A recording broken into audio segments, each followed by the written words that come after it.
প্রিয় শিক্ষার্থীরা, কেমন আছো তোমরা? আশা করছি সকলেই ভালো আছো। আজকে তোমাদের মধ্যে আমি আরো একটি ক্লাস নিয়ে আসলাম।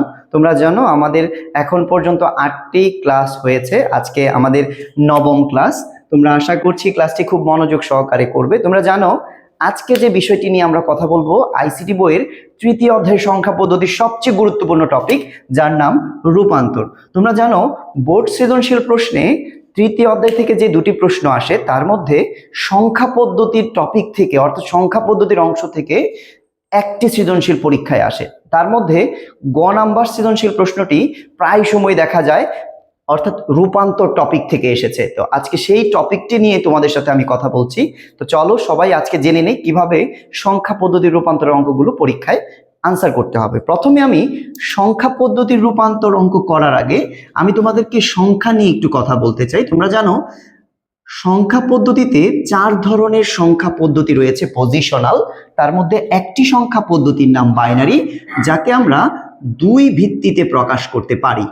তারপর দ্বিতীয় যে সংখ্যা পদ্ধতিটি রয়েছে যার নাম অক্টাল, যাকে আমরা 8 ভিত্তিতে প্রকাশ করতে পারি। তোমরা জানো তৃতীয় যে সংখ্যা পদ্ধতিটি রয়েছে অর্থাৎ ডেসিমাল, যাকে স্বাভাবিক সংখ্যা বা ডেসিমাল বা স্বাভাবিক সংখ্যা বলে তোমরা চেনো, যাকে আমরা 10 ভিত্তিতে প্রকাশ করতে পারি। তোমরা আরো জানো সংখ্যা পদ্ধতির পজিশনালের মধ্যে সর্বশেষ যে সংখ্যা পদ্ধতিটি রয়েছে যার নাম হেক্সাডেসিমাল সংখ্যা পদ্ধতি, যাকে আমরা 16 ভিত্তিতে প্রকাশ করতে পারি। তাহলে আজকে আমরা যে বিষয়টি প্রথমে শিখে নিলাম সেটি হলো পজিশনাল সংখ্যা পদ্ধতি 4 ধরনের।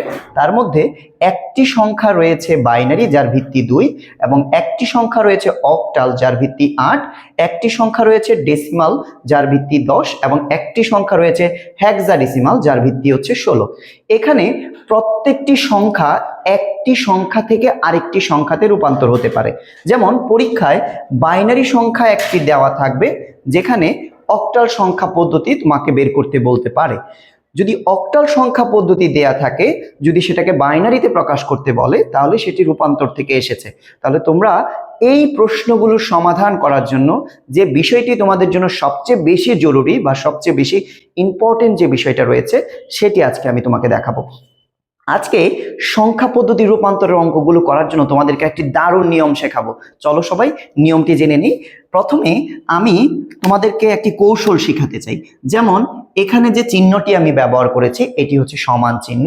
ঠিক এই পাশটাকে আমরা সাধারণত বলে থাকি বাম পক্ষ। তাহলে শিক্ষার্থীরা তোমরা সমানের বাম পক্ষ চিনে নিলে। ঠিক এই পাশটিকে তোমরা ডান পক্ষ বলে চিহ্নিত করবে।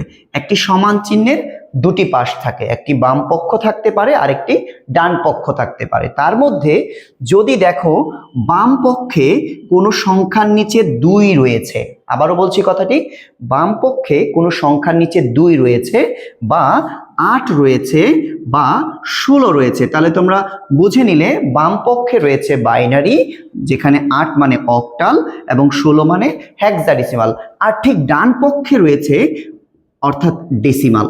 যখনই তুমি পরীক্ষায় দেখবে একটি সংখ্যা পদ্ধতির রূপান্তরের অঙ্ক থেকে ডান পক্ষে ডেসিমাল রয়েছে, তখনই তুমি অঙ্কগুলো অবশ্যই একটি নিয়ম দিয়ে সমাধান করবে, সেটি হলো গুণের নিয়ম। তাহলে শিক্ষার্থীরা আমরা একটি গুরুত্বপূর্ণ কথা শিখলাম যে ডান পক্ষে যদি কখনো ডেসিমাল সংখ্যা পদ্ধতি থাকে তাহলে অবশ্যই সেটি আমরা করব কিসের নিয়মে? গুণের নিয়মে। তো চলো আরো একটি নিয়ম তোমাদেরকে আমি শিখাতে চাই, সেটি হলো যদি কখনো দেখো সমান চিহ্নের বাম পক্ষে 10 চলে এসেছে, অর্থাৎ ডেসিমাল সংখ্যাটি বাম পক্ষে চলে এসেছে এবং বাকি 3টি সংখ্যা ডান পক্ষে চলে গিয়েছে, অর্থাৎ বাইনারি, অক্টাল এবং হেক্সাডেসিমাল। ঠিক ডান পক্ষে যখন চলে যাবে, ঠিক আগের নিয়ম থেকে বিপরীত হয়ে যাবে, তখনই অঙ্কগুলো আমরা করব লসাগুর নিয়মে। তাহলে আমরা আরো একটি নিয়ম শিখলাম, সেটি হলো যদি কখনো ডেসিমাল সংখ্যাটি বাম পক্ষে থাকে তাহলে সেই বাম পক্ষকে আমরা ডেসিমাল সংখ্যা পদ্ধতি বলে চিহ্নিত করব। তো চলো শিক্ষার্থীরা আরো একটি নিয়ম তোমাদেরকে আমি জানাতে চাই, সেটি হলো যদি কখনো দেখো কোনো সংখ্যার বাম পক্ষে বাইনারি রয়েছে, বাম পক্ষে অক্টাল রয়েছে, বাম পক্ষে হেক্সাডেসিমাল রয়েছে, আবার যদি দেখো ঠিক ডান পক্ষেও বাইনারি রয়েছে, অক্টাল রয়েছে এবং হেক্সাডেসিমাল রয়েছে। বলো তো দেখি এখানে কোন পক্ষে 10 রয়েছে? অবশ্যই বলবে যে স্যার কোনো পক্ষেই 10 নেই। তখনই তুমি বলবে, যখনই কোনো পক্ষে 10 থাকবে না তখনই তুমি অঙ্কগুলো করবে ভাগের নিয়মে। তাহলে শিক্ষার্থীরা আমরা টোটাল নিয়ম শিখলাম 3টা, এবং এই 3টা নিয়ম থেকে আমরা সংখ্যা পদ্ধতির রূপান্তরের অঙ্কগুলো সমাধান করতে পারবো। চলো আরেকবার একটু রিভাইজ করি। যদি কখনো ডান পাশে 10 থাকে তাহলে সেটিকে গুণের নিয়মে অঙ্ক করতে হবে।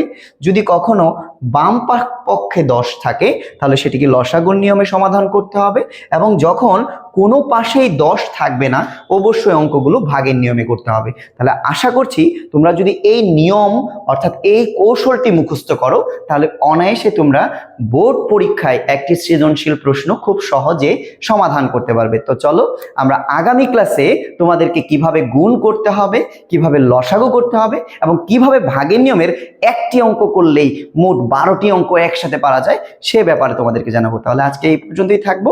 সবাই ভালো থাকো। আল্লাহ হাফেজ।